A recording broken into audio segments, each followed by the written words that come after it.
Éxodo capítulo 1, verso número 12. Dice la palabra del Señor en el nombre del Padre, del Hijo y del Espíritu Santo.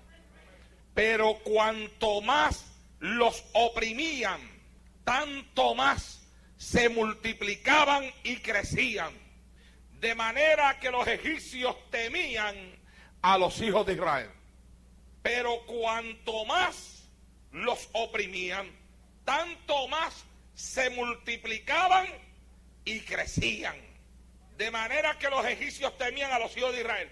El tema de este mensaje es: así debe ser el cristiano. Padre, en el nombre de Jesús de Nazaret, Hijo amado, en esta noche voy a predicar el poderoso mensaje de tu palabra. Y te suplico, Padre eterno, que tú permitas que esta palabra, Señor, cale hondo en los corazones que la han de escuchar en esta noche. Dame esta palabra con poder, dame esta palabra con autoridad, como siempre te pido. Dame esta palabra, Dios mío, con esa unción de tu Espíritu a la cual me tienes acostumbrado. Sea palabra viva y eficaz, más cortante que toda espada de dos filos. Palabra, Señor, que fortalezca al debilitado, que sane al enfermo, liberte al oprimido, reconcilie al descarriado, salve al que está perdido. Si algo tratase de hacer el enemigo para impedir que con plena libertad yo predique tu palabra en esta noche, lo que sea, lo reprendo en el nombre de Jesús de Nazaret. Padre mío, predicaré tu palabra y lo haré para gloria y honra de tu nombre, en el nombre de Jesús, Señor. Amén. Bendecido sea Dios en esta hora. Se pueden sentar, amados hermanos. En diferentes ocasiones que les he hablado aquí desde este altar acerca de Egipto y de Faraón, les he enseñado que Egipto en la Biblia es tipo del mundo, que el faraón es tipo del diablo. Y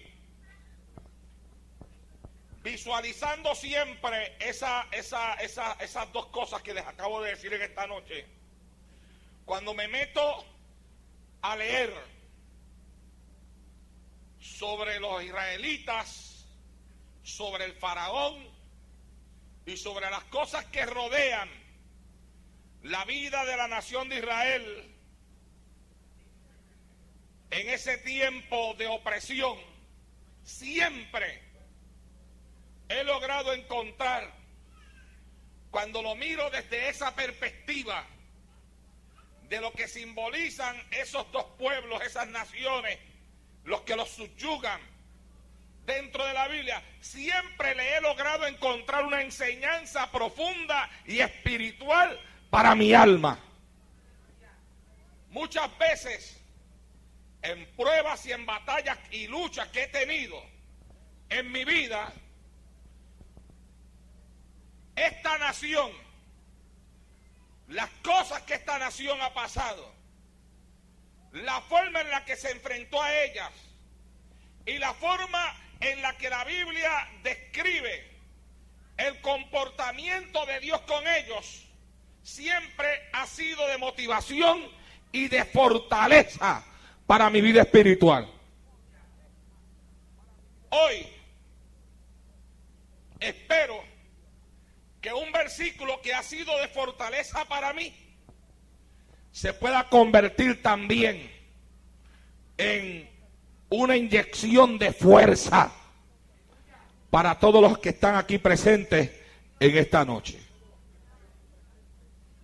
Israel o los judíos llegaron a Egipto después de las obras tan maravillosas que José, o que Dios hizo con José en medio de aquella nación. Trajo su familia a residir con él.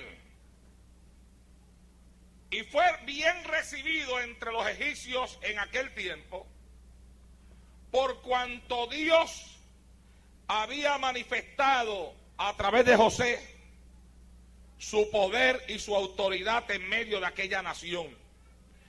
Y el temor de Dios había caído sobre aquel pueblo por causa de José.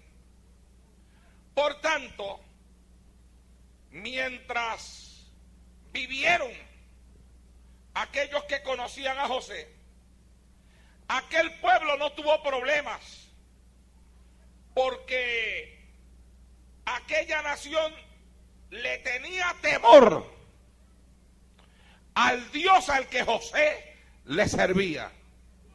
Pero los hombres nacen y mueren, y se levantan otras generaciones después de ellos. Y se levantó una generación, dice la Biblia, que no conocía a José. Se levantó un faraón que no conocía a José. Y decir que no conocía a José es también decir que no conocía al Dios de José. Que no había palpado los milagros que aquel Dios había hecho a través de José. Que no tenían la experiencia viva de haber experimentado el contemplar con sus propios ojos el respaldo que Dios le había dado a José y al pueblo que con él estaba. Ese faraón rápidamente se convirtió en enemigo del pueblo de Dios. Por eso es que se enseña que el faraón es un tipo del diablo, porque el diablo es enemigo del pueblo de Dios. Donde quiera que el pueblo de Dios esté, donde quiera que haya una persona que sirva y adore al Señor, donde quiera que haya un hombre o una mujer que esté dispuesto a adorar a Dios en espíritu y en verdad, Satanás se levantará como su enemigo. Y por eso es que en la Biblia Faraón se convierte en un tipo, en un símbolo de Satanás. Y rápidamente lo primero que pensó fue que los israelitas se habían desarrollado en número de una forma tan abundante que él dijo: si algún pueblo se levanta contra nosotros y este pueblo se une a ellos, nosotros seremos derrotados. Y entonces tomaron una decisión. Tomaron la decisión de que antes de que algo así aconteciera, había que subyugar al pueblo de Dios. Había que subyugar a la nación de Dios. Había que subyugar a los escogidos de Dios. Había que esclavizarlos. Y la palabra esclavo es una palabra que corre mucho en la Biblia. No solamente en el Antiguo, sino también en el Nuevo Testamento. Porque la esclavitud en la Biblia también es un símbolo de una esclavitud mayor. La esclavitud física es un símbolo de una esclavitud mayor. La esclavitud física es un símbolo, mi amado hermano, de la esclavitud espiritual.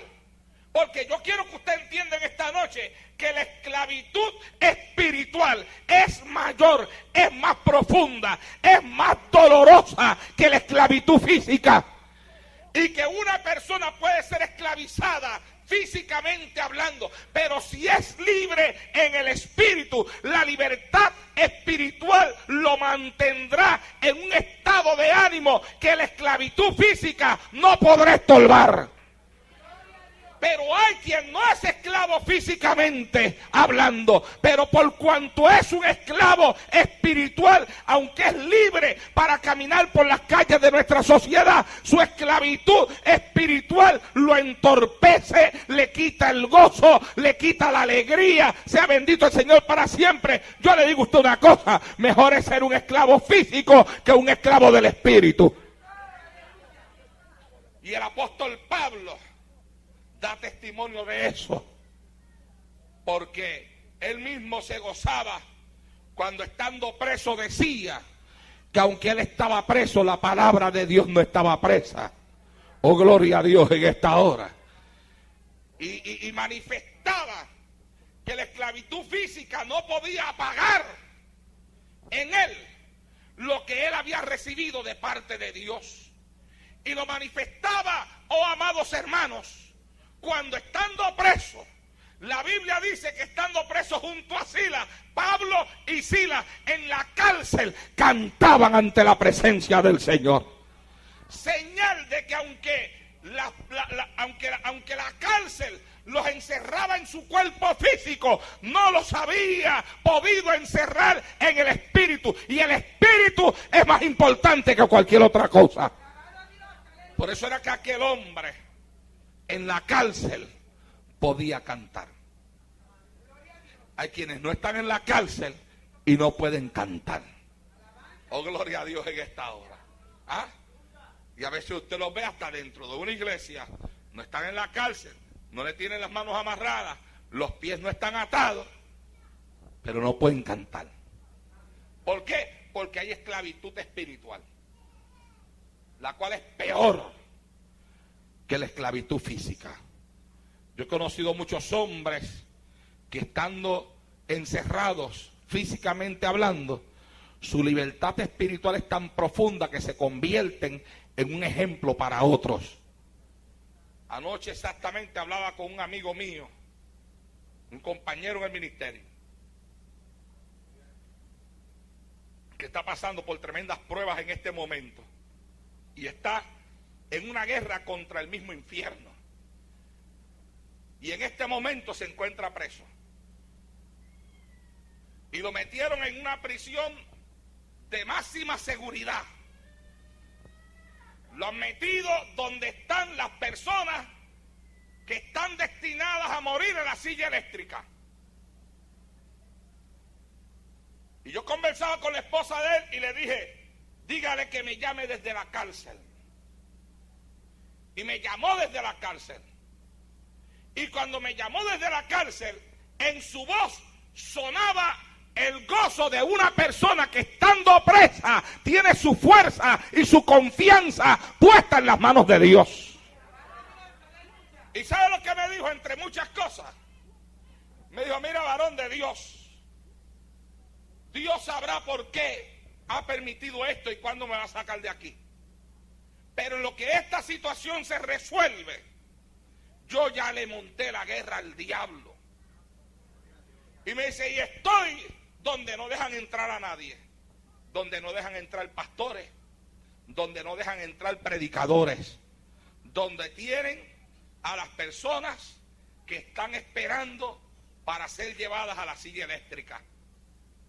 Y hace un tiempo atrás salió en la prensa de este país, en toda la nación, acerca de un hombre que era un asesino de prostitutas. Y este hombre fue condenado a 3 veces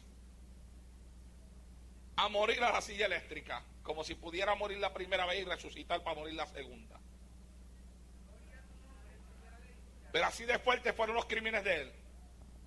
Fue juzgado por diferentes crímenes, se le encontró culpable y fue condenado a la muerte en 3 ocasiones. Y está esperando ser llevado a la silla eléctrica. Pues mira, allí donde pusieron este hombre de Dios, resulta ser que quedó al ladito de que lo que está esperando es que lo maten. Y allá adentro ya le metió el primer cantazo al diablo. Se acaba de ganar su primera alma para Jesucristo. Alabado sea Dios en esta hora. ¡Aleluya!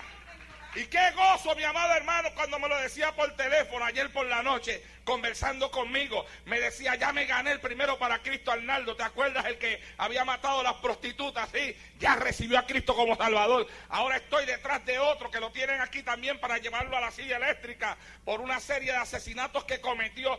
Está durito ese, pero ya me empezó a escuchar. Así que yo creo que ya el diablo debe estar pensando si está bien o no está bien lo que hizo.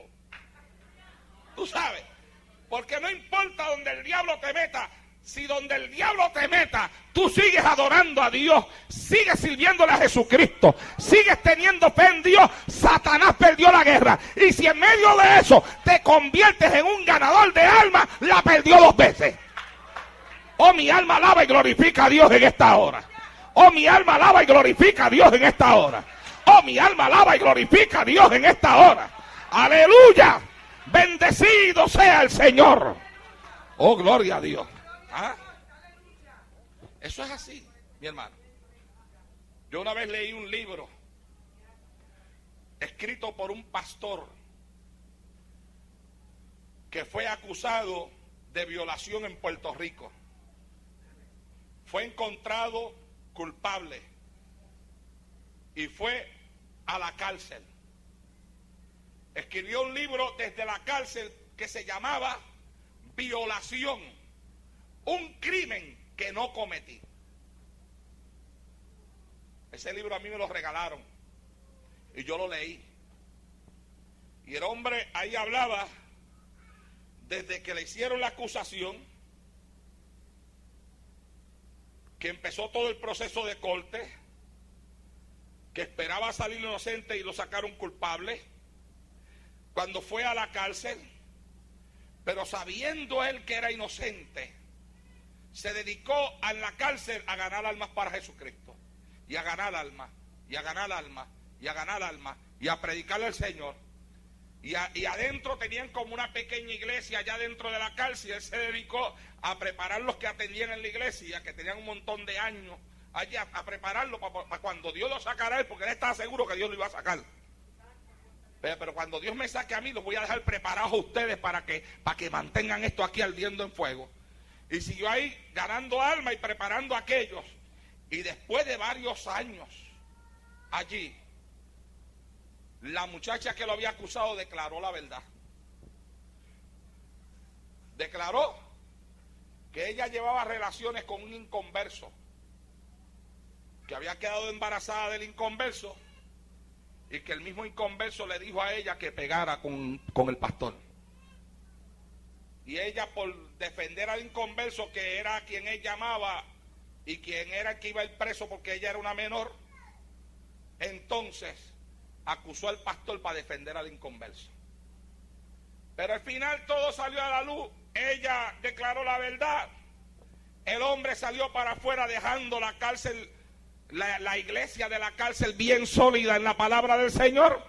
Y cuando llegó a su pueblo allá en Puerto Rico, lo recibieron con aplauso, la comunidad se tiró a la calle, pusieron pancartas. Él describe en el libro el recibimiento tan tremendo que le dieron a esa ciudad. Y entonces él decía: si yo llegué a la cárcel para fortalecer aquella iglesia que se levantaba allí, la gloria sea para Dios, porque mientras estuve allí no flaqueé ni un segundo ni un momento, sino que me dediqué a lo único que he hecho en mi vida, que es ganar almas para el reino de los cielos. Alabado sea Dios en esta hora. Por eso te digo a ti que el lugar no hace la diferencia. Lo que hace la diferencia es el espíritu.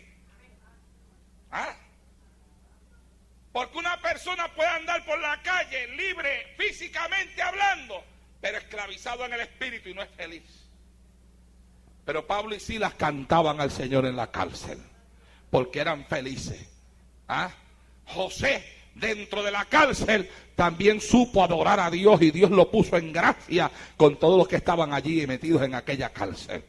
Alabado Señor. Pedro, aleluya, también fue a la cárcel, y la Biblia dice que Pedro dormía plácidamente cuando el ángel vino a buscarlo para sacarlo para afuera. Amados hermanos, lo tuvo que despertar.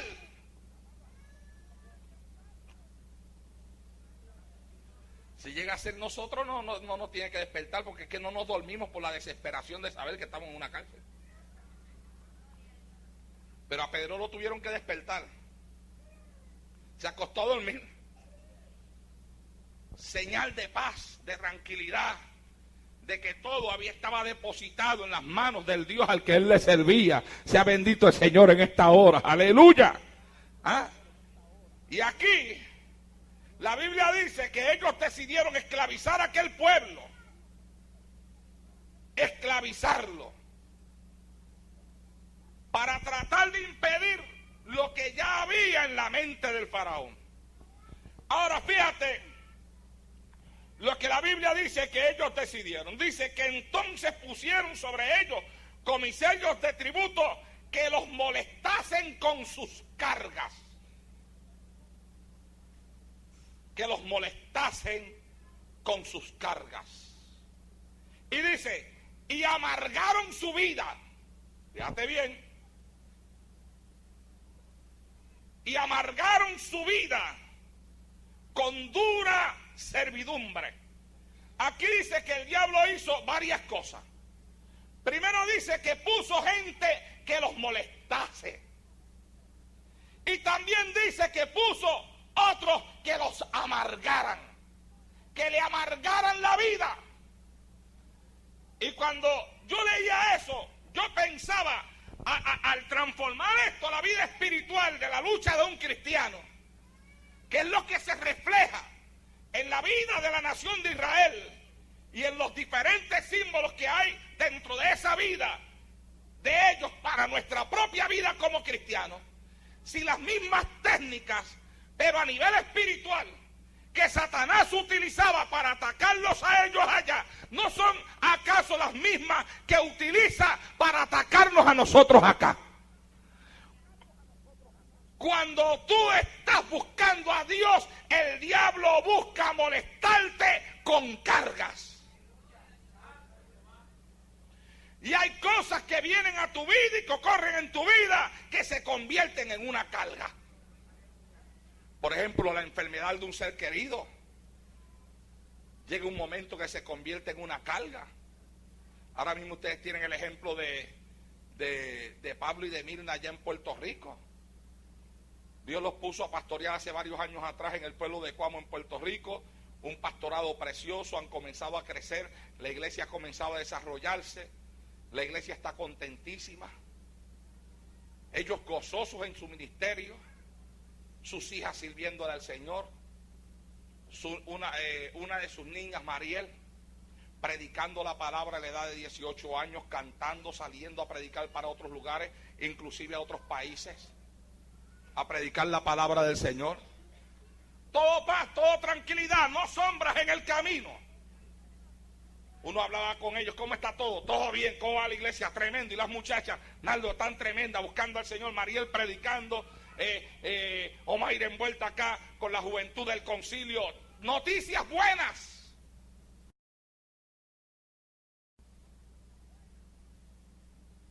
Pero de la noche a la mañana comienzan a aparecer cargas.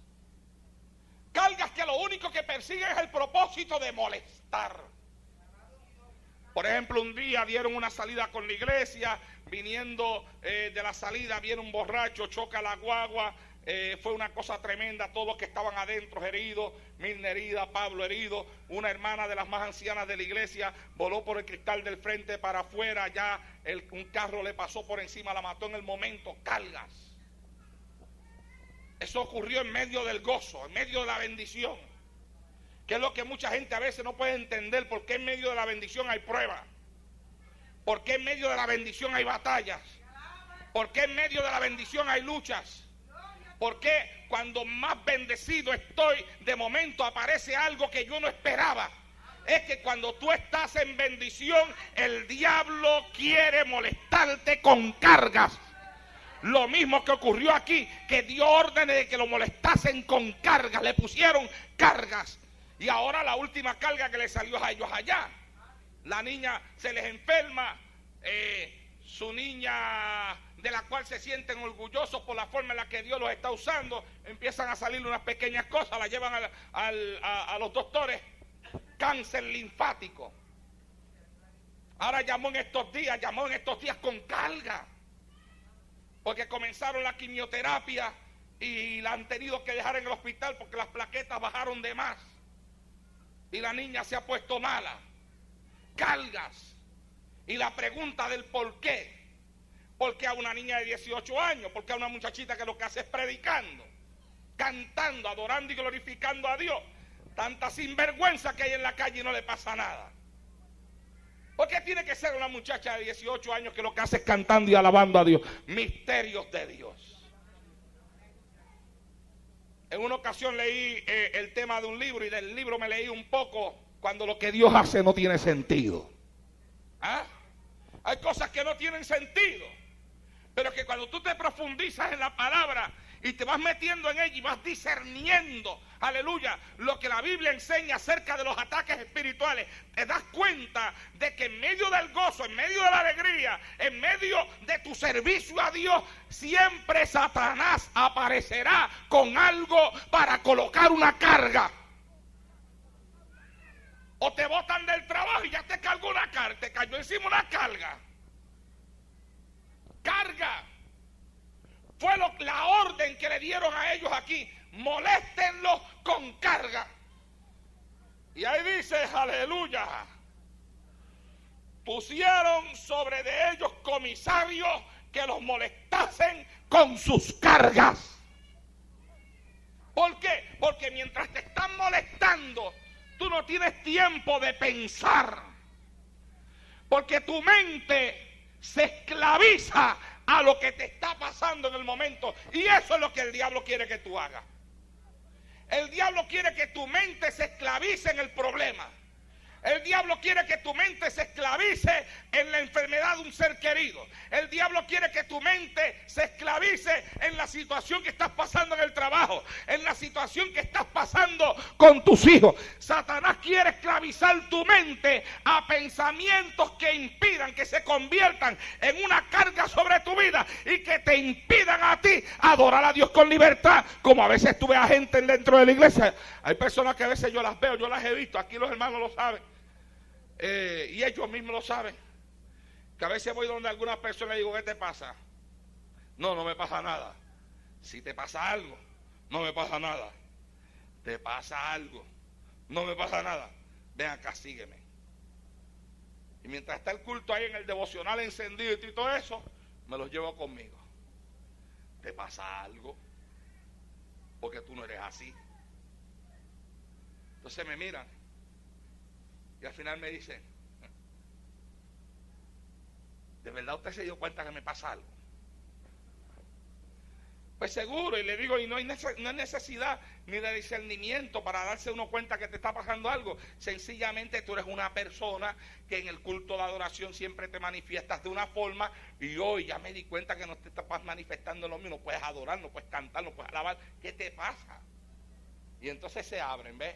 Cuentan el problema, la lucha, la batalla. Y es que eso pasa. Hay veces que ocurren cosas que esclavizan tu mente. Llegas a la iglesia y se te mete eso aquí, esclavizó tu mente, y rápidamente, aunque el culto esté por ahí encendido, tú estás aquí, tu cuerpo está aquí, pero tu mente no está aquí. Tu mente anda vagando, pensando. ¿Pensando en qué? En la carga. Pensando en el problema, pensando en la situación. No te estás enterando ni de lo que está pasando alrededor tuyo. Sea bendito Dios en esta hora, porque tu mente está vagando. Satanás dio una orden, ponle una carga, moléstalo con una carga, y la carga dio resultado. La carga cautivó tu mente, cautivó tu pensamiento, y ahora al cautivar tu mente y tu pensamiento, te quita el deseo de ir a la iglesia, te quita el deseo de adorar, te quita el deseo de levantar las manos. Alabado sea el Señor para siempre. Te roba las fuerzas espirituales, amado hermano. Por eso es que Nehemías en una ocasión le dijo al pueblo: no os entristezcáis, porque el gozo de Jehová es vuestra fortaleza. Satanás lanza todos sus esfuerzos en quitarnos el gozo de Jehová. La Biblia enseña que el hombre de corazón contento tiene un banquete continuo. Alabado sea el Señor en esta hora. Cuando Satanás logra quitarte el gozo, cautiva tu mente, te esclaviza en tus pensamientos, entonces te pone la carga, y tu pensamiento solamente está para pensar en la carga y en la carga y en la carga y en la carga. Esa es la orden del diablo. Moléstalos con carga. Y el diablo sabe lo que le va a molestar a cada cual. A uno le molesta una cosa, a otro le molesta otra cosa, a otro le molesta una cosa diferente a la que me molesta a mí, pero él sabe lo que le molesta a cada cual, y por eso él siempre, cuando tira, duele, porque él sabe lo que tiene que disparar. Y cuando dispara, dan el clavo, te duele, Y el asunto no es que al momento te duela, porque hay cosas que nos cogen por desprevenido y cuando llegan, ¡ah!, uno siente el cantazo. Yo lo he sentido muchas veces. El asunto es que hay que recuperarse del cantazo. Como el boxeador que agarran desprevenido y le dan un puño y le tiran al piso. Pero como buen guerrillero, aleluya, se levanta y se repone y pelea hasta el último round. Así tiene que ser el cristiano. El creyente tiene que reponerse de la sorpresa del ataque. Tiene que reponerse de la sorpresa del cantazo. Tiene que reponerse de la sorpresa del momento. Me agarraron desprevenido, pero aquí voy en el nombre de Jesús de Nazaret. Alabado sea Dios en esta hora. Me agarraron con algo que no esperaba, pero aquí voy. Me repuse. Entonces pusieron sobre de ellos comisarios que los molestasen con carga. Y amargaron su vida. Ahí tienes otro punto. Satanás desea amargarte la vida.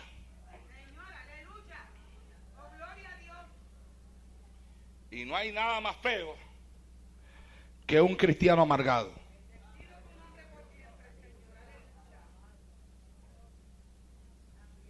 Él quiere amargarte la vida. Hay situaciones y cosas que amargan nuestra vida.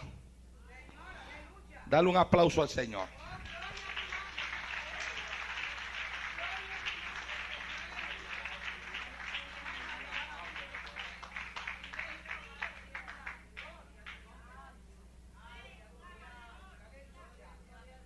Amargarte la vida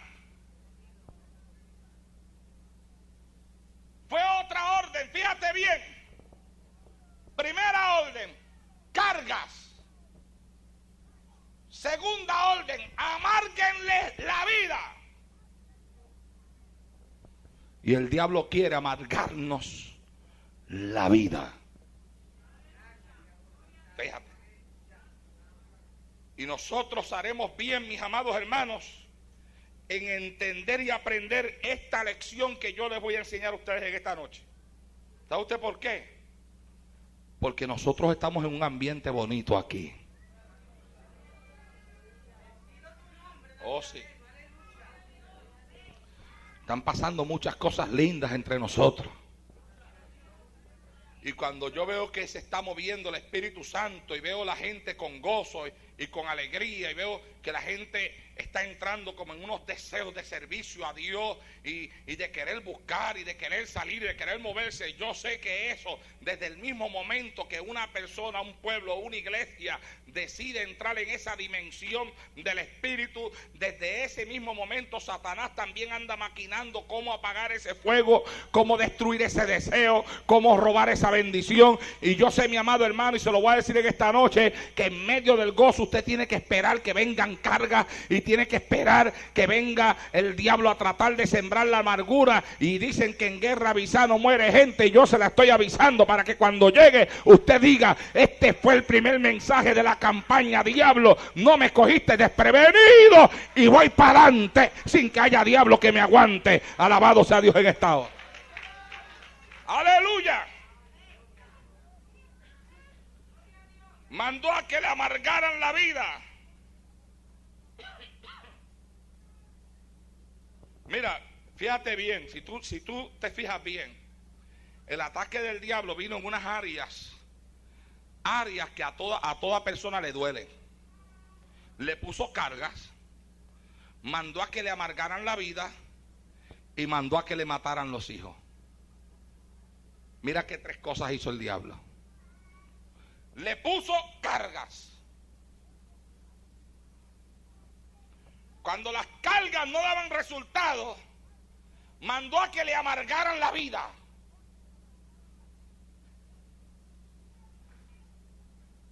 Y después mandó a que le mataran los hijos. Aplicó Satanás su fuerza en 3 áreas que son bien importantes en la vida de todo ser humano. Y una que es bien importante en la vida de cualquier persona, que son los hijos. Pero que el propósito es aumentarte la carga. Que el propósito es poner más amargura dentro de tu corazón y dentro de tu vida. Que si tú no te repones de eso, si no logras reponerse de eso, te destruye. Yo he conocido personas dentro de iglesias que no se han repuesto de ese tipo de pruebas y han terminado en el mundo. Yo he conocido pastores que no se han repuesto de ese tipo de pruebas y han dejado el ministerio. Yo conocí un pastor muy amigo mío, vuelvo y repito una vez más, mi amado hermano, que del pastorado no quería ni saber, abandonó el pastorado y no quería saber del pastorado. Y sabiendo yo que tenía un llamado de Dios, a cada momento le hablaba y le decía, no se puede escapar del llamado de Dios. Y él decía, pues ya yo escapé, porque yo al pastorado no regreso. Yo le conocía los porqués, le conocía las razones. Es que no es fácil. Vinieron sobre de él muchas cargas y fue atacado con mucha amargura. Y Satanás atacó en muchas áreas y eso se apoderó de su mente. Y entonces tomó una decisión, se rindió. Y siempre que yo tenía la oportunidad le hablaba, pero siempre respondía con amargura a las palabras que yo le hablaba. Me acuerdo cuáles fueron las últimas palabras que yo le hablé un día, que se las hablé en mi casa, que vino a visitarme. Le dije, yo sé que allá en la profundidad de tu alma y en lo más profundo de tu corazón está el llamado de Dios. Y le dije, si tú verdaderamente eres un hombre de Dios, tarde o temprano tendrás que responder al llamado. Porque los hombres de Dios como Jeremías, aleluya, aunque digan que no se acordarán más de él y que no predicarán más en su nombre, terminan cediendo y terminan rindiendo ante el fuego de Jehová que los consume y que ellos no pueden aguantar. Alabado sea el Señor en esta hora. Después de eso se me mudó de aquí, de esta área. No supe de él por mucho tiempo y cuando me volvió a llamar fue para decirme que ya llevaba casi un año en el pastorado de nuevo. Oh, gloria a Dios en esta hora. Aleluya. Pero es así. Es así. La amargura, la carga llevan a las personas inclusive a tomar decisiones fuera de la voluntad de Dios. Por eso es que yo le he dicho a mucha gente, mira, cuando uno está en prueba y cuando uno está molesto o enojado, no es temporada para tomar decisiones. Porque por lo regular, tus decisiones responden al estado de ánimo en el cual tú te encuentras. Hay que esperar a que la marea baje. Hay que esperar a que las aguas se normalicen. Hay que esperar a que todo esté tranquilo. Y que en la tranquilidad uno pueda buscar, aleluya, la voz de Dios y el susurro del Espíritu Santo y la confirmación de Dios hacia los pasos que uno va a dar. Para no dar pasos aligerados, de los cuales después uno se tenga que arrepentir y que uno no sepa qué hacer. Sea bendito el Señor para siempre. Porque hay personas que cuando toman pasos, aleluya, fuera de la voluntad de Dios, después son tan orgullosos que ni se atreven a reconocer que hicieron algo diciendo que Dios los había mandado y Dios no los mandó nada. Hay otros que no. Hay otros que lo reconocen, pero hay gente hasta que se han perdido. ¿Por qué? Porque no han querido reconocer algo, una mala decisión que tomaron, y por supuestamente no quedar en vergüenza delante de la gente, terminan en una vergüenza peor, que es descarriados y arrastrados en el mundo de nuevo. Alabado sea el Señor para siempre. Yo me acuerdo cuando un hermano a quien amo mucho, de aquí de esta área, decidió tomar una decisión para irse a vivir a cierto lugar donde le pintaron villas y castillas. Le iban a regalar una casa y yo no sé qué cosas más. Cuando se fue a ir para allá le dije, mira, estas son las palabras que te voy a decir. Tú te vas a ir, pero si las cosas te van mal para allá, no te pongas a pensar qué dirán de mí, que dije que Dios me mandó, que Dios me habló, que Dios esto otro. Usted, mi hermano, recoja sus cosas de nuevo y enfóquese para atrás, porque usted no se va a quedar en un lugar donde le va mal, solamente para guardar una apariencia. Y se fue. Como al año y medio me llamó y me dijo, hermano Naldo, todo me ha ido mal. Y le dije, la casa, no hay tal casa. Las cosas me han salido todas mal. No sé, aquí estoy pensando qué hago. Pues acuérdate de las palabras que te dije. Me dijo, no, si yo me he acordado de esas palabras a cada momento, pues no vaciles, toma una decisión. Y gracias le doy a Dios que tomó la decisión y se regresó de nuevo para acá y está en su iglesia de nuevo buscando al Señor. Y las cosas ya le van de una forma diferente. Amados hermanos, cuando uno está molesto, cuando uno está enojado, cuando uno está atribulado, cuando uno está en prueba, cuando uno está en amargura, no es tiempo de tomar decisiones. Porque muchas veces uno responde al estado de ánimo en el cual uno se encuentra. Y nosotros no podemos responder a nuestro estado de ánimo, nosotros tenemos que responder a la guianza del Espíritu Santo de Dios. Alabado sea el Señor para siempre en esta hora. Ahora tú te fijas ahí dice que les amargó la vida, les puso carga y le mató los hijos. ¿Qué puede haber más profundo para un padre que un hijo? Pues es lo mismo que el diablo hace, pero acá con nosotros a nivel espiritual te levanta diferentes tipos de carga. Trata de sembrar sobre ti diferentes tipos de amargura, amargarte la vida.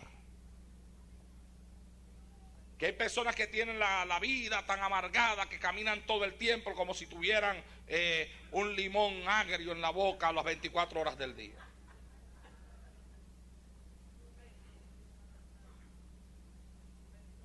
Una cosa es la seriedad y otra cosa es la amargura de espíritu. Son dos cosas diferentes. Hay quienes no se ríen con nadie para que la gente vean que son serios. Una cosa es ser serio y otra cosa es sonreír. No confunda la gimnasia con la magnesia. Pero ya tú hay carga, amargura y al final los hijos. Lo mismo pasa con nosotros también. Nos tira carga, trata de sembrar amargura y ataca también a nuestros hijos. ¿Todo para qué? Todo para hacernos la carga más pesada, para ponernos a llorar, para ponernos a sufrir, para tratar de quitar la paz de nuestra mente y de nuestro corazón, mi amado hermano. Y lo logra. En un momento dado lo logra. En un momento dado logra quitarte parte de esa paz. Y logra tener tu mente envuelta en lo que te está pasando.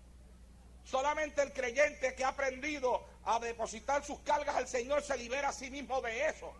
Jesucristo dijo, venid a mí los trabajados y cargados, que yo los haré descansar. Cuando la carga sea tan pesada que tú no puedes por ella, para eso está Dios ahí, aleluya. Él está ahí para llevar todo lo que tú no puedes llevar, para cargar lo que tú no puedes cargar. Venid a mí, dijo él, tráemelas a mí, todos los trabajados, todos los cargados. Pongan sus cargas en mí y yo los haré descansar. Alabado sea el Señor en esta hora.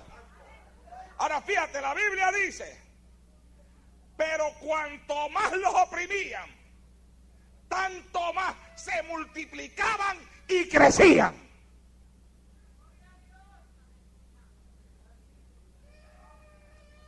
Y yo le puse por tema el mensaje, así debe ser el cristiano.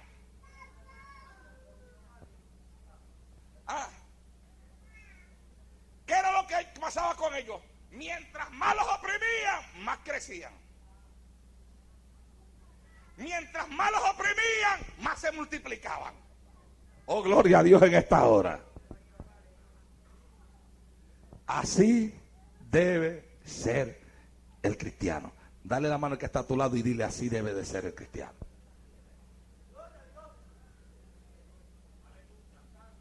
Oh, gloria al Señor. Así debe ser. ¿Ah? Ahora fíjate, en la vida de mucha gente no es así. En la vida de mucha gente, mientras más los oprimen, menos crecen. Mientras más los oprimen, menos se multiplican. Menos crecimiento y menos multiplicación. A veces a un punto donde hay quienes terminan apartándose del Señor. Hay quienes se quedan en la casa por 3, 4 semanas mientras están en prueba. Mientras más opresión, menos crecimiento. Y debe de ser al revés. Yo decía predicando en Massachusetts la semana pasada, en uno de los mensajes que prediqué por allá, decía que el creyente tiene que aprender a canalizar sus pruebas de tal forma que la prueba traiga a su vida crecimiento espiritual. ¿Me estás entendiendo? Te lo voy a poner de esta otra forma, te lo voy a simplificar como yo digo. El creyente debe de aprender a pastorear sus pruebas. Las pruebas no nos deben pastorear a nosotros. ¿La cogiste? El creyente debe de aprender a canalizar sus pruebas, pero a veces en vez de nosotros abrir canales para nuestras pruebas, las pruebas abren canales para nosotros. Y nosotros entramos por los canales que las pruebas abren. Pero no debe de ser la prueba la que dirija mi vida, sino debo de ser yo el que dirija la prueba. Alabado sea el Señor para siempre. Y debo de dirigir la prueba hacia la cruz de Jesucristo. Sea bendito el Señor en esta hora. ¿Por qué? Porque el creyente está supuesto a enfrentarse a la batalla y a enfrentarse al conflicto de tal forma que en medio del conflicto, como pasaba con los israelitas, haya crecimiento y multiplicación. Mira, hay iglesias que cuando pasan por cierto tipo de pruebas se detiene el crecimiento y la multiplicación. La gente comienzan a irse, comienzan a cambiarse, el que no se descarría se cambia y comienzan a irse, y la iglesia en vez de crecer empieza a menguar. Se detiene el crecimiento numérico, se detiene el crecimiento económico y se detiene el crecimiento espiritual. 3 cosas que en la iglesia son importantes: crecimiento espiritual, crecimiento numérico, que es que se tienen que salvar almas en una iglesia. Si no se salvan las almas, la iglesia no tiene razón de ser. No les gustó eso. Yo quiero que ustedes entiendan una cosa. La iglesia fue levantada con un exclusivo propósito: ganar almas para el reino de los cielos. Si no se convierte en alma, no hay razón de ser. No hay razón para existir. En la iglesia tiene que haber crecimiento. No solamente crecimiento espiritual, no solamente crecimiento económico, tiene que haber crecimiento numérico. Almas se tienen que convertir. Y la iglesia tiene que trabajar para que las almas se conviertan. Y tiene que haber inquietud en el creyente de traer almas a la iglesia, porque la iglesia está levantada para que el pecador, la persona que no conoce a Dios, encuentre dentro de la iglesia salvación para su alma, encuentre en Jesucristo perdón para los pecados y, lo más importante, la vida eterna. Alabado sea el Señor en esta hora. Pero a veces cuando el diablo lanza ese espíritu de prueba, de carga, de amargura sobre la congregación, al no saber canalizar las cosas que nos están pasando, se detiene la iglesia, cae en un estancamiento espiritual, se detiene el crecimiento, se detiene todo, mi amado hermano, la conversión de almas. Y eso es peligroso, porque cuando una iglesia cae en esa situación, ha entrado en lo que yo voy a llamar en esta noche mortandad espiritual. Y donde hay muerte no hay vida. Y donde no hay vida no hay gozo. Donde no hay gozo no hay alegría. Y donde no hay alegría se pierde el deseo también de estar en ese lugar. Alabado sea el Señor en esta hora. Oh, mi alma alaba y glorifica al Señor. Aleluya. Bendecido sea Dios. Yo les hablé a ustedes ahorita de un pastor amigo mío que está pasando por una prueba y por una batalla tremenda y está preso. Conversaba con su esposa ayer, y me decía, hermano Naldo, lo mejor de toda esta prueba es que a pesar de lo que mi esposo está pasando, la iglesia está llena hasta las paredes, la gente parada de pie, las almas se están convirtiendo todos los días, están viniendo más pecadores a la iglesia, aleluya, no se ha detenido el espíritu de salvación dentro de la obra. Eso ocurre cuando una iglesia aprende a pelear con una prueba, aprende a luchar la batalla, aprende a canalizar la prueba, aleluya, y no permite que la amargura la detenga, aleluya, y peleando la prueba ante la presencia de Dios. Ocurre con ella como pasaba con la iglesia, con el pueblo de Israel, que la Biblia dice que mientras más los oprimían, más crecían, mientras más los oprimían, más se multiplicaban. Alabado sea el Señor en esta hora. A más prueba, más crecimiento. Eso es lo que dice ahí. ¿Ah? Eso es lo que dice ahí. Es lo que ocurre con tu vida cuando estás en prueba. ¿Creces más o decaes más? ¿Ah? Porque ahí dice que mientras más los oprimían, más crecían. ¿Ah? Y más se multiplicaban. Ustedes saben que yo pasé por una prueba tremenda de 2 años y medio de enfermedad. Conocen los últimos 6 meses de esa prueba cómo fue. Pero ustedes me han escuchado decir a mí que después que el Señor me levantó de esa cama, hermano, me siento como un muerto que se levantó de entre los muertos. ¿Ah? Y siento más unción en mi mensaje, más poder, más autoridad.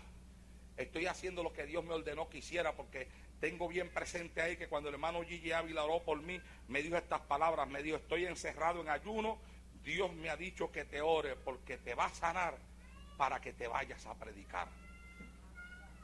Pues Dios me oró, Él me oró, Dios me sanó, y ahora la otra parte soy yo, ¿verdad? Me tengo que ir a predicar. Pero lo estoy haciendo porque si no lo hago, soy capaz de caer en otra cama de nuevo y no quiero. ¿Ah? Pero yo le voy a decir una cosa, aún en medio de las pruebas esas que yo pasé, los que no se pierden un culto y han estado ahí cuando el pastor estaba y venía por ahí, y aunque sea sentadito en una silla se ponía a predicar ahí.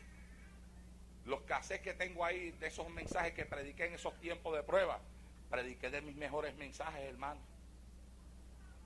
Y las hijas mías saben, y la hermana Leonor que me llevaba por ahí a veces cuando estaba bien enfermo de corazón, que me llevó a llevar a lugares que había que guiar 6 horas para llegar, ella guiando todo el tiempo y yo tiro ahí en ese asiento ahí desesperado, loco por llegar al lugar, que hubieron lugares que solamente prediqué 20 minutos, hermano. Como cuando prediqué en la iglesia de mi hermano Narciso. El mensaje duró 25 minutos. Un viaje de casi 5 horas para predicar 25 minutos.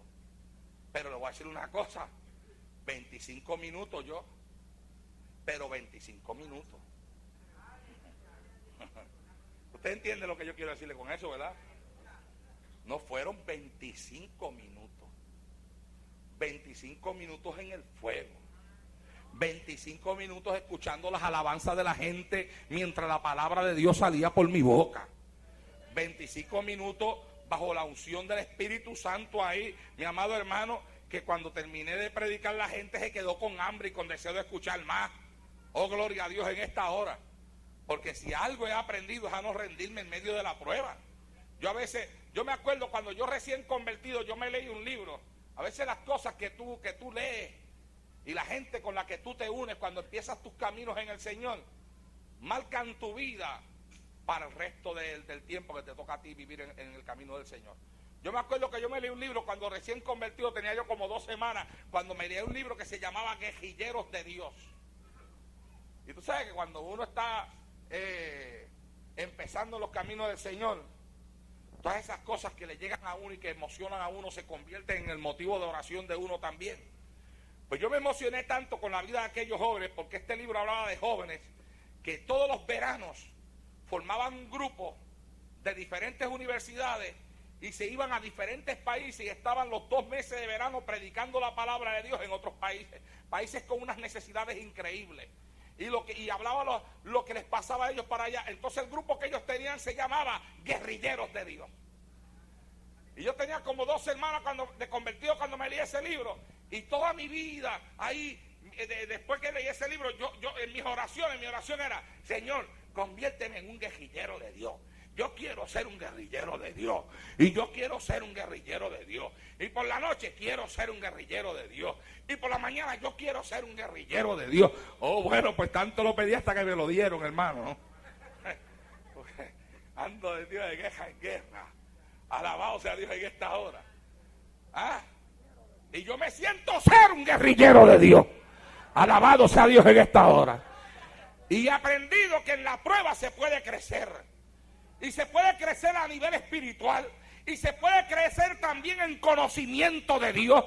Porque cuando tú no permites que la prueba te controle a ti, sino que tú te sumerges dentro de la prueba. Aleluya. Como el hombre de mar que se sumerge dentro de la mar para buscar los tesoros que hay escondidos allá adentro. Aleluya. Leía en un libro que mientras más tú te profundizas en la mar, más bello es el mar. Más bellas son las matas que hay allí del mar y los peces de diferentes colores que no se ven por encima de la mar. Para eso tienes que meterte allá adentro. Pues entiende esto: de la misma forma es Dios. Mientras más te sumerges en Él, más hermoso es Dios. Mientras más profundizas tu vida, aunque estés en prueba, más crecimiento y mayor multiplicación, porque así debe de ser el cristiano. Alabado sea el Señor en esta hora. Aleluya a su nombre. Santo Jehová. Oh, mi alma alaba y glorifica a Dios. Ahí dice: mientras más los oprimían, tanto más se multiplicaban y crecían. A mayor opresión, más multiplicación. A mayor opresión, más crecimiento. ¿Ah? Que cuando sales de la prueba, sales que hay que entregarte un diploma. Te gradúas. ¿Ah?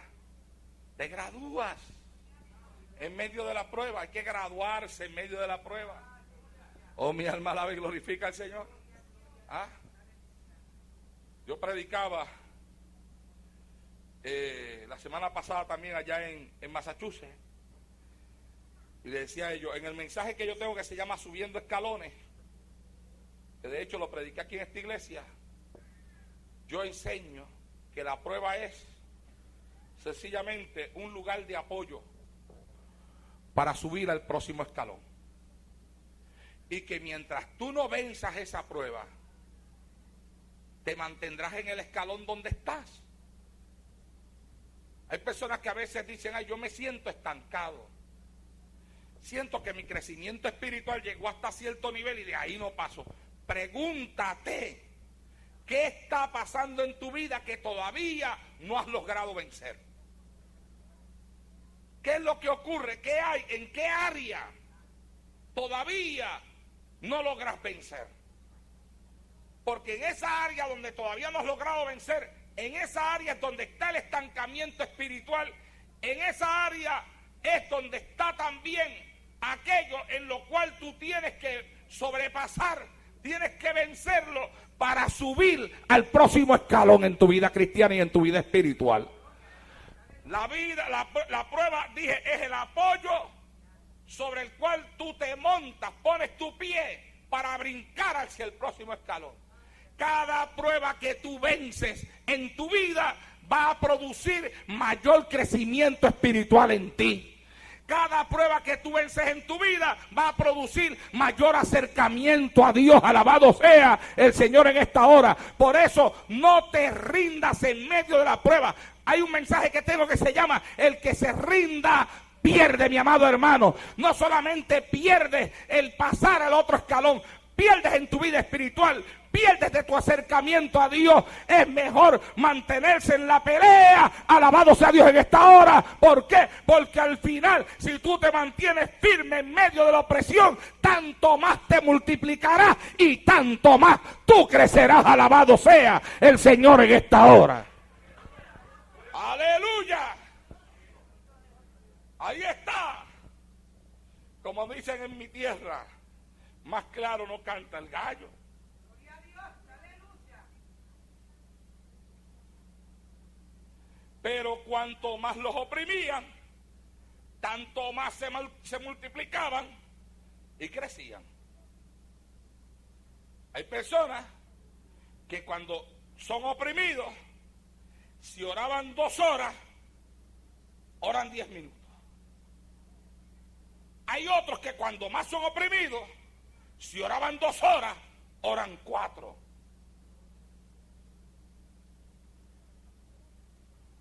Hay quienes cuando son oprimidos, si no se perdían los cultos, empiezan a faltar a la iglesia.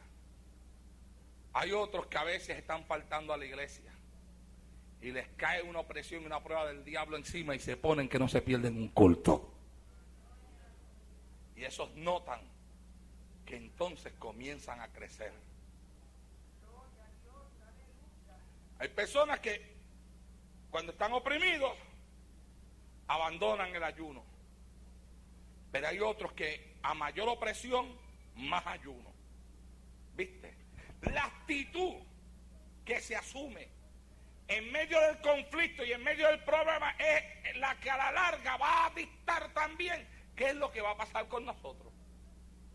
Ahora, nosotros debemos de ser así, como dice esto aquí, este versículo bíblico, por eso le puse por tema, así debe ser el cristiano. Pastor, ¿cómo debe ser el cristiano? Pues así. ¿Y qué es así? Pues te lo va a leer. A mayor opresión, más multiplicación. A mayor opresión, más crecimiento. Más acercamiento a Dios. Más oración. Más ayuno, más estudio de la palabra, más servicio santo al Señor, más trabajo para Cristo, aleluya. El que se queda encerrado en la casa, la mente se lo pone ociosa, y una mente ociosa se convierte en un taller donde el diablo forma sus mejores almas. Hay que salirse de la casa, mi hermano, hay que salirse del cuarto, hay que irse a la calle, hay que venir al templo, vete al hospital, vete con un paquete de tratados a la acera, aleluya, y provoca que en la prueba haya crecimiento y multiplicación, crecimiento espiritual y ganar almas para el reino de los cielos. Alabado sea el Señor en esta hora. Así debe de ser el cristiano.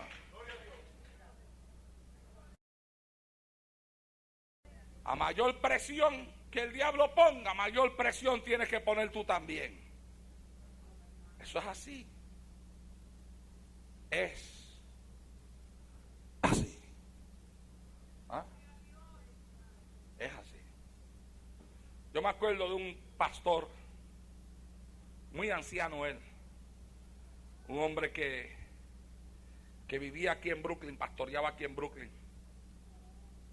ya bastante adulto, pero toda su vida fue un misionero. Siempre estaba saliendo para la obra misionera. Y la esposa le ayudaba en la iglesia también. Y iba por Puerto Rico y a mí me encantaba llevarlo a la iglesia a predicar. No sé si ustedes se dan cuenta que cuando aparece un hombre ya entrado en años, como era así el hermano Eude, como lo es el hermano que traímos aquí la otra vez, el hermano Cardona. No sé si ustedes se dan cuenta que a mí me gusta esa gente. Y es que esa gente han pasado un largo camino en su vida, hermano. Y de las experiencias de ellos se pueden aprender mucho. Y cuando aquel hermano iba por Puerto Rico, yo lo tenía en la iglesia, a veces hasta una semana completa en campaña. Y a él le gustaba cantar. Cantaba de esos himnitos de antes que ya no se escuchan hoy. Y cantaba un himno que la letra no me la sé, Pero siempre se me quedaron grabadas estas palabras del himno, porque era que cuando él decía estas palabras le ponía como un énfasis al cantarlas y se quedaron sembradas en mi corazón. Tal vez algunos hermanos aquí un poco más adultos que yo y con tiempo en el evangelio se acuerdan de ese himno, que a lo mejor es de su época. Porque yo nací en el Señor los otros días, por eso es que lo digo. Yo tengo 24 años de convertido y hay personas que tienen 40 años. Pero yo sé que ese himno tiene una parte ahí donde termina diciendo, pero en el dolor es mejor cantar. De lo demás no me acuerdo. De lo demás no me acuerdo. Pero sí me acuerdo de eso. Pero en el dolor es mejor cantar. Oye, como lo ponía ese énfasis ese hermano. Se fue con el Señor, cruzando del frente del templo de él hacia la otra acera. Vino un hombre borracho y le dio un cantazo en la misma calle frente a la iglesia y lo mató frente a la misma iglesia. Así se fue con el Señor. Siempre decía él, pero en el dolor es mejor cantar. ¿Viste? Y es así. El creyente se conoce en el momento difícil. La fe se prueba en el momento difícil. Lo que hemos aprendido de la Biblia, nunca se olvide del mensaje, hay que pasar el examen. Lo que hemos aprendido de la Biblia se prueba si lo hemos aprendido o no en el momento difícil. Y si en ese momento difícil nosotros sabemos asumir la actitud correcta y comportarnos de la forma correcta y canalizar nuestras pruebas de la forma correcta, al final, mi amado hermano, el diablo será derrotado, porque pasará con nosotros lo que pasaba con los israelitas, que mientras más los oprimían, tanto más crecían y tanto más se multiplicaban. Alabado sea el Señor en esta hora. El faraón se volvió loco. Decía, ¿qué pasa aquí? Es más, llamó hasta las parteras y le dijo, todo el que nazca varón lo matan, la que nazca niña la dejan con vida, pero los varones lo matan.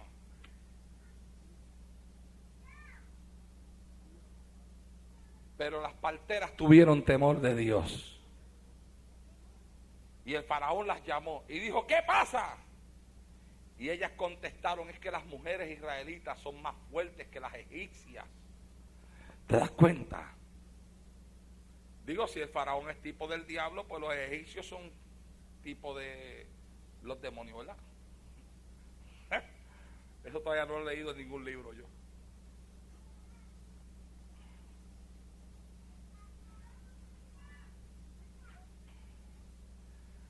Pues entonces,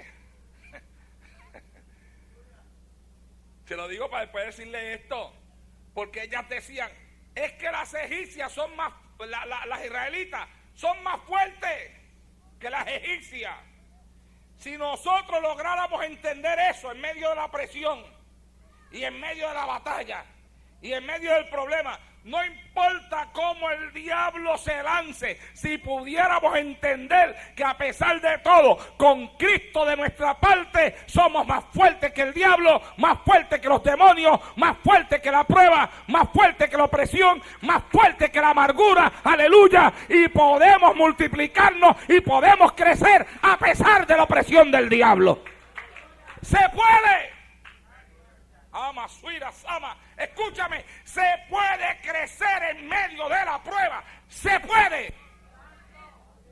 Alabado sea Dios, se puede tener gozo en medio de la prueba, se puede sonreír en medio de la prueba, se puede cantar en medio de la prueba, se puede orar en medio de la prueba, se pueden ganar alma en medio de la prueba. Es que se puede. Alabado sea el Señor en esta hora. Se puede.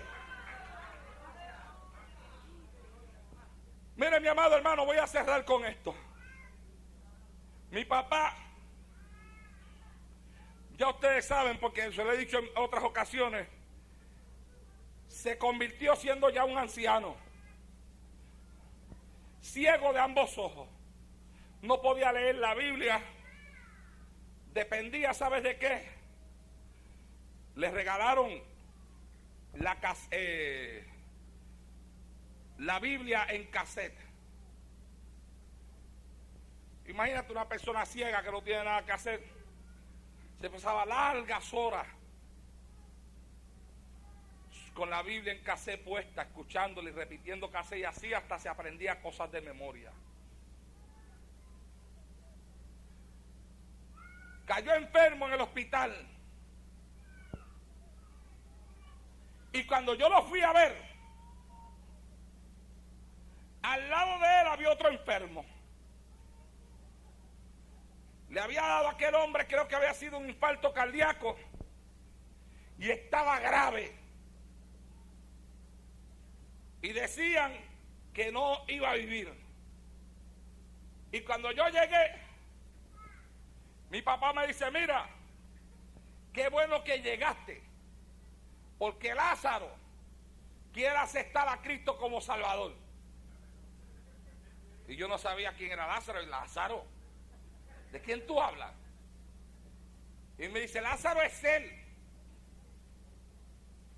Y él quiere aceptar a Cristo como Salvador. Y yo le dije: ¿y quién le habló al de Cristo? Y me dijo: yo. Entonces a mí me sorprendió, porque yo sabía que él no tenía mucho conocimiento de la Biblia ni nada. Y después él estaba en el hospital exactamente por un infarto cardíaco que le había dado a él también. Entonces le digo, porque me extrañaba, ¿verdad? Me puse curioso. Y le digo: ¿y qué tú le decías? Y bueno, si usted supiera lo que le decía. Le decía: Lázaro, en la Biblia había un hombre que tenía tu nombre y se murió, y Jesús lo resucitó y le dijo: Lázaro, ven fuera. Entonces dice mi papá, contándome a mí, que le gritaba a Lázaro desde la cama de él, le gritaba: Lázaro, ven fuera. Y yo le decía: papi, ¿pero fuera de qué? Pues fuera de la vida esa que vive.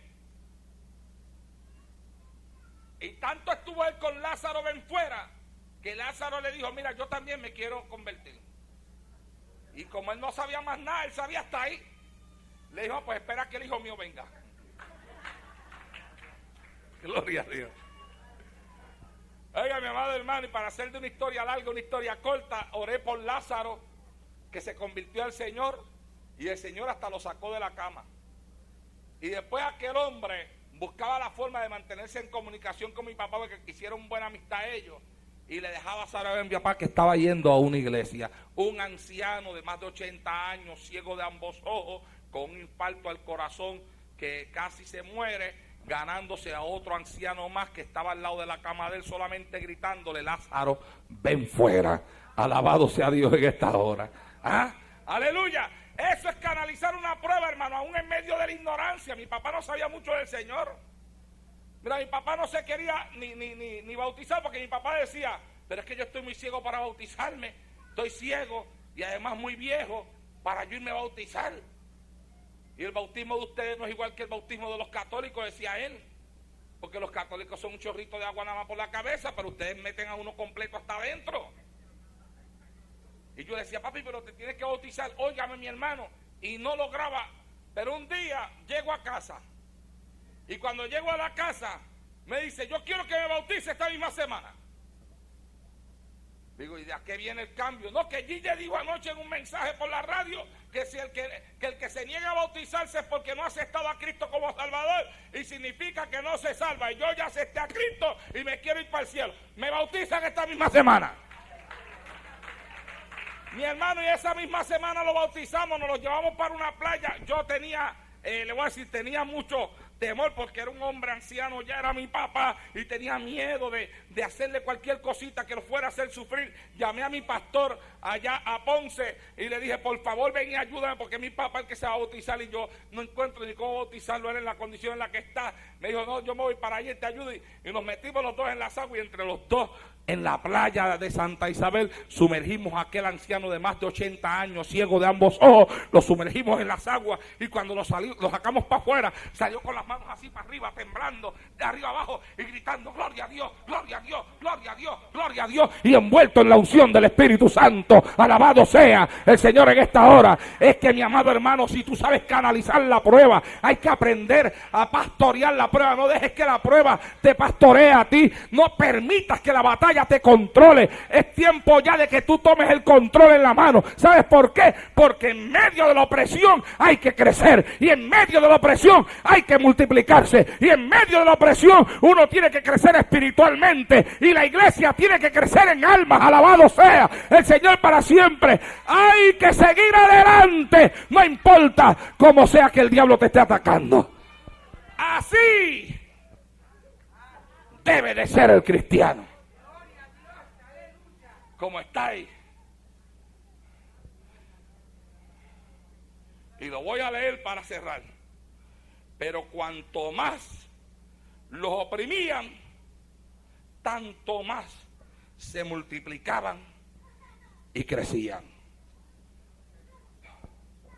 Si te vas a la historia de la iglesia cristiana, vas a darte cuenta que después de que Cristo se levantó entre los muertos, cuando comenzó la persecución en Jerusalén, la Biblia dice que los creyentes en Jerusalén, por causa de la persecución, fueron esparcidos y donde quiera que iban, se ganaban almas para el reino de los cielos. Cuanto más los oprimían, tanto más crecían, tanto más se multiplicaban. Al final decidieron acabar con ellos. Se levantaron tremendas persecuciones bajo el control de los emperadores romanos. Mataron, asesinaron miles de cristianos. Sin embargo, los emperadores romanos notaban que mientras más cristianos mataban, más cristianos se convertían, más gente aceptaba a Cristo dentro de su reino, porque mientras más los oprimían, más crecían y más se multiplicaban. Alabado sea el Señor en esta hora. Lo mismo pasó en la Inquisición. A pesar de la persecución que la Iglesia Católica levantó contra la Iglesia Cristiana en el tiempo de la Inquisición, que eso es historia, eso está en los libros de historia. En cualquier biblioteca usted se busca un libro de historia y busque acerca de la Inquisición y va a leer sobre eso. A pesar de esa persecución horrible de muerte, de las torturas que le hacían a los cristianos en aquel tiempo, que algunos les sacaban las uñas, les sacaban la lengua y después los mataban. A pesar de eso, tanto más crecían y tanto más se multiplicaban. La Iglesia Católica no pudo detener el empuje del Evangelio de Jesucristo, porque en medio de la opresión más crecían y más se multiplicaban. Cuando desapareció, mi amado hermano, el comunismo en Rusia y desapareció el comunismo en todas esas regiones que estaban unidas a Rusia, aleluya, que hubo una señal de libertad, salieron para afuera el montón de creyentes que allí habían, en medio de un estado comunista, en medio de naciones que se proclamaban ateas y que proclamaban la no existencia de Dios y que trataron de desarraigar y de acabar, aleluya, con el cristianismo. En Rusia hay cientos y miles de cristianos, como los hay en Cuba, como los hay en todos los países ateos. ¿Sabe usted por qué? Porque mientras más los oprimen, tanto más crecen y tanto más se multiplican. Alabado sea el Señor en esta hora. Así debe de ser el cristiano. Estemos de pie en esta noche.